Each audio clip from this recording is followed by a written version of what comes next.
నమస్కారం. వనవానికి స్వాగతం. ఈరోజు వార్తలలోని ముఖ్యాంశాలు. తూర్పుగోదావరి జిల్లా బిక్కవోలు మండలం శ్రీ పడాల పెద్ద పుల్లారెడ్డి జిల్లా ప్రజాపరిషత్ ఉన్నత పాఠశాల పందలపాకలో జాతీయ క్రీడా దినోత్సవం మరియు తెలుగు భాషా దినోత్సవం ఘనంగా జరిగాయి.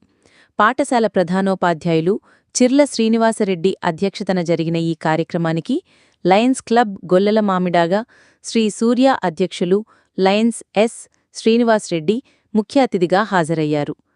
ముందుగా హాకీ మాంత్రికుడు ధ్యాన్ చంద్ మరియు తెలుగు వ్యవహారిక భాషాకర్త గిడుగు రామ్మూర్తి పంతులు చిత్రపటాలకు పుష్పమాలలు వేసి నివాళులర్పించారు. అనంతరం విద్యార్థులు జాతీయ పతాకంతో స్కూల్ బ్యాండ్ మోగిస్తూ చేసిన గౌరవ వందనం, నృత్య ప్రదర్శనలు విశేషంగా ఆకట్టుకున్నాయి. పాఠశాలలో నిర్వహించిన అంతర్గత క్రీడా పోటీలలో విజేతలైన విద్యార్థులకు లయన్స్ క్లబ్ మామిడాడ శ్రీ సూర్య ఏర్పాటు చేసిన మెడల్సు, మెమెంటోలు అందజేశారు.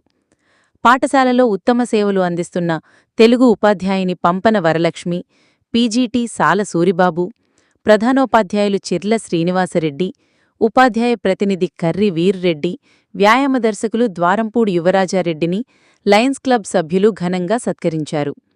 ఈ సందర్భంగా ప్రధానోపాధ్యాయులు మాట్లాడుతూ, భారతదేశం గర్వించదగ్గ స్థాయిలో ఒలింపిక్స్లో అత్యధిక బంగారు పతకాలను సాధించిన హాకీ మాంత్రికుడు మేజర్ ధ్యాన్ చంద్ జన్మదిన సందర్భంగా ఆగస్టు 29న జాతీయ క్రీడా దినోత్సవం నిర్వహిస్తున్నామని తెలిపారు.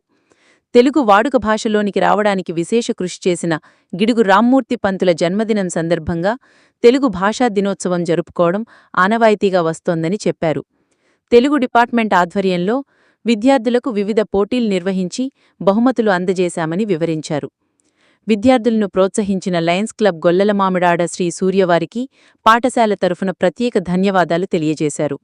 ఈ కార్యక్రమంలో తల్లిదండ్రుల కమిటీ అధ్యక్షులు Pampana Veera Satyanarayana, PGT Nagababu, Lions Club ప్రతినిధులు మండ రాజారెడ్డి, అచ్చిబాబు, పప్పు రామకృష్ణారెడ్డి, డి వెంకటకృష్ణారెడ్డి, ఛత్రపతి శివాజీ, తెలుగు ఉపాధ్యాయులు రవిశంకర్, ప్రసన్న, కృష్ణ, తల్లిదండ్రుల కమిటీ సభ్యులు, ఉపాధ్యాయులు, విద్యార్థులు పాల్గొన్నారు.